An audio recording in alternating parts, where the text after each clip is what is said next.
লাশের গায়ে পরানো হলো সাদা কাফন। লাশটাকে নিয়ে যাওয়া হবে, সবাই প্রস্তুত। অঝোর ধারায় কাঁদছে কবিতা।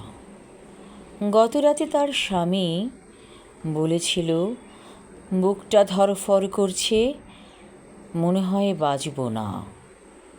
আমাকে এক কাপ চা দাও, দুধ চা কতদিনই খাই না। কবিতা বলেছিল, বুক ধড়ফড় করছে আর তুমি এখন চা খাবে? অনুরোধ করেছিল স্বামীটি। তখন কবিতা কিচেনে যেয়ে চা বানালো, দুধ চা।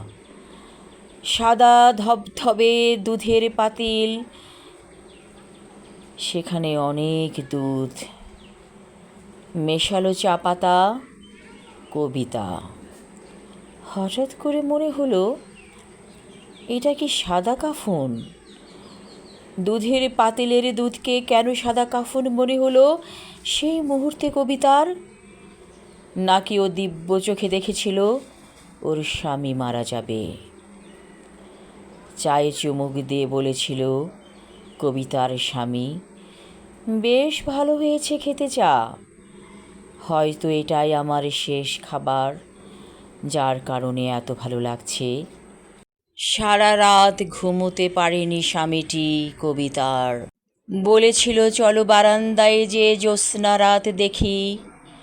বারান্দায় এসে দেখল জ্যোৎস্না রাত নেই, ঘুটঘুটে অন্ধকার চারিদিকে।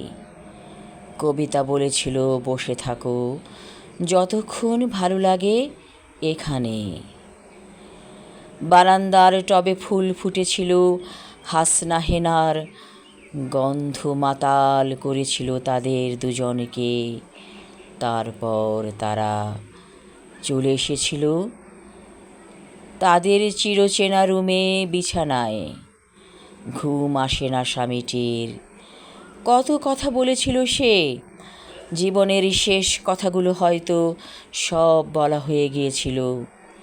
শেষ রাতে যখন কবিতা ডাকলো ওর স্বামীকে, কোনো সাড়া নেই, শব্দ নেই, নিঃসাড় পড়ে আছে লাশটি। চিৎকার করে পাড়া জাগিয়েছিল কবিতা, সবাই এসেছিল। তখন আর সে বেঁচে নেই।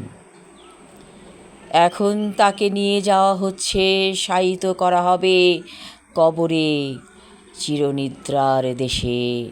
মহাকালের ঘুম ঘুমিয়ে যাবে সে।